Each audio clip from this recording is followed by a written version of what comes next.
हरे कृष्णा दोस्तों, स्वागत है आपका आपके अपने चैनल भक्ति की शक्ति में। कार्तिक मास व्रत कथा के 5वें अध्याय में राजा पृथु से नारद जी ने कहा कि अश्विन मास की शुक्ल पक्ष एकादशी से शुद्ध होकर कार्तिक मास का व्रत करना आरंभ करना चाहिए। जल का पात्र लिए हुए गांव से बाहर पूर्व अथवा उत्तर दिशा में जावे। यहाँ पे विस्तार से सुनिए कार्तिक व्रत कथा का 5वां अध्याय। राजा पृथु बोले, हे मुनि जी, आपने कार्तिक और माघ मास का विस्तृत फल कहा है। अब इसके विधिवत स्नान की विधि, नियम और उद्यापन की विधि भी आप हमसे कहिए। नारद जी ने कहा कि आप विष्णु भगवान की अंश से उत्पन्न हुए हैं, अतएव यह बात आपको मालूम ही है। तथापि मैं यथोचित विधान आपसे कहता हूँ, उसे सावधान मन से सुनिए। आश्विन मास की शुक्ल पक्ष एकादशी से शुद्ध होकर कार्तिक मास का व्रत आरंभ करना चाहिए। इस व्रत को करने वाला सर्वदा रात्रि के चौथे प्रहर में उठे, जल का पात्र लिए हुए गांव से बाहर पूर्व अथवा उत्तर दिशा में जावे। हमेशा दिन में अथवा सायंकाल को कान पर जनेऊ चढ़ाकर पृथ्वी पर तृण को बिछाकर सिर को कपड़े से ढककर पूर्व मुख फिर मुंह को यत्नपूर्वक बंद कर थूक तथा श्वास को रोककर मूत्र का त्याग करे। रात्रि के समय में दक्षिण मुख बैठकर मलमूत्र का त्याग करे। पे शौच विधि से निवृत्त होने की विधि बतलाई गई है। ब्रह्मचारियों को दुनी, वानप्रस्थ को तिगुनी और सन्यासियों को चौगुनी अधिक शुद्धि करानी चाहिए। जो शुद्धि की विधि दिन में कही गई है, उससे आधी शुद्धि रात में होनी चाहिए। इससे भी आधी आतुर और इससे भी आधी विधि यात्री को करनी चाहिए। शौच कर्म से रहित मनुष्य की समस्त क्रियाएं निष्फल हो जाती है। जो मनुष्य मुख शुद्धि दातुन नहीं करता, उसके सब मंत्र निष्फल हो जाते हैं। अतएव दांत और जीभ को बलपूर्वक स्वच्छ करना चाहिए। हे वनस्पति, तू आयु, बल, कीर्ति, तेज, प्रभाव, पशु, संपत्ति, ब्रह्म, ज्ञान, बुद्धि, विद्या हमको दे। यह मंत्र पढ़कर दातुन वृक्ष से ग्रहण करे। यह मंत्र कहकर दूध वाले वृक्ष से 12 अंगुल दातुन लेकर करे तथा श्राद्ध और व्रत के दिन न करे। प्रतिपदा, अमावस्या, नवमी, छठ, रविवार, चंद्र तथा सूर्य के ग्रहण में दंत धावन कदापि न करना चाहिए। कटीले पेड़, कपास, पीपल, रेड़ और निर्गंध वृक्षों की दातुन नहीं करे। तत्पश्चात फूल, माला, चंदन और पान इत्यादि पूजन सामग्री लेकर प्रसन्न मन हो भक्ति पूर्वक विष्णु भगवान अथवा शिवजी के मंदिर जाए। वहाँ देवताओं को अर्घ्य, आचमनीय आदि वस्तुओं को अलग अलग पूजन कर प्रार्थना तथा प्रणाम कर नृत्यादि मंगल कृत्य करे। फिर ताल, वेन, मृदंग आदि को बजावे, गावे और नर्तकों को साथ नाचे। फिर माला, चंदन, तांबुल आदि कौन से उन गायकों का भी पूजन करे जो गा रहे हैं, क्योंकि देवस्थान में गाने वाले में साक्षात विष्णु भगवान की ही मूर्ति है।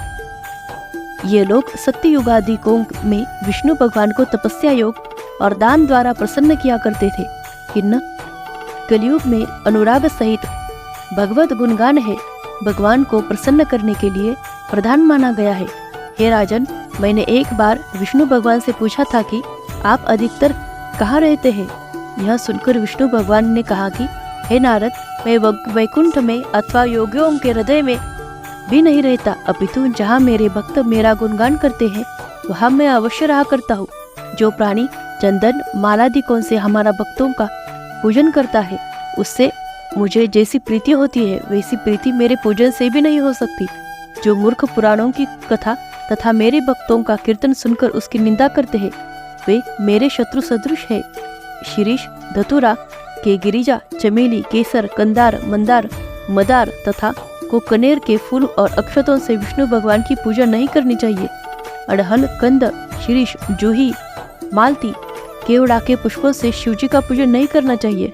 लक्ष्मी की अभिलाषा करने वाले पुरुष को चाहिए कि तुलसी पत्र से गणेश जी की, दुर्वा से दुर्गा जी की, अगस्त्य के फूल से सूर्य नारायण की पूजा न करे।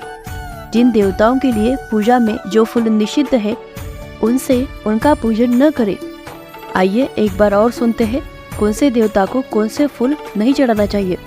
भगवान श्री हरि विष्णु जी को शिरीष, दतूरा, गिरिजा, चमेली, केसर, कंदार तथा मदार और कनेर के फूल नहीं चढ़ाने चाहिए। और भगवान शिव जी को अड़हल, कंद, शिरीष, जूही, मालती, केवड़ा, के पुष्प नहीं चढ़ाने चाहिए। गणेश जी को तुलसी पत्र नहीं चढ़ाना चाहिए। दुर्गा माता को दुर्वा नहीं चढ़ानी चाहिए। अगस्त्य के फूल से सूर्य नारायण भगवान की पूजा नहीं करनी चाहिए। जिन देवताओं के लिए पूजा में जो फूल निर्दिष्ट है उन्हीं से उनका पूजन करें। इस प्रकार पूजन समाप्ति के पश्चात देवादिदेव विष्णु भगवान से क्षमा याचना करें। हे सुरेश्वर, हे देव, मेरे पास न मंत्र है और न ही क्रिया, भक्ति से भी मैं हीन हूँ।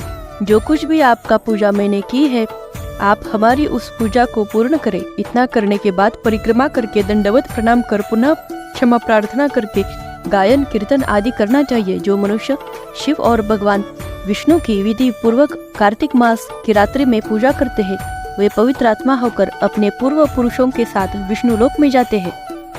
हरे कृष्ण कृष्ण कृष्ण हरे हरे, हरे राम राम राम हरे हरे। भक्तों, अब सुनिए माता तुलसी जी की आरती। जैसे कि आप सब जानते हैं कि कार्तिक मास में तुलसी पूजन बिना व्रत पूरा नहीं होता, इसलिए आपको तुलसी पूजन भी कार्तिक मास में अवश्य करनी चाहिए। तो आइए अब सुनते हैं तुलसी आरती। जय जय तुलसी माता, सब जग की सुखदाता वरदाता। जय जय तुलसी माता, सब योगों के ऊपर, सब रोगों के ऊपर, रुज से रक्षा करके भवत्राता।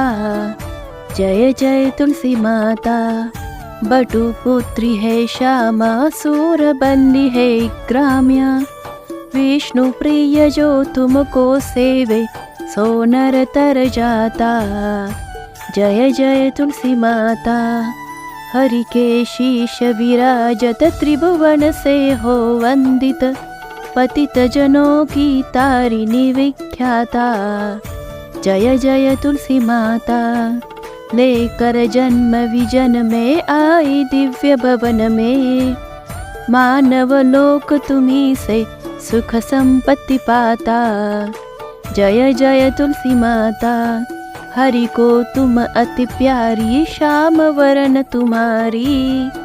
प्रेम अजब है उनका, तुमसे कैसा नाता। जय जय तुलसी माता, जय जय तुलसी माता।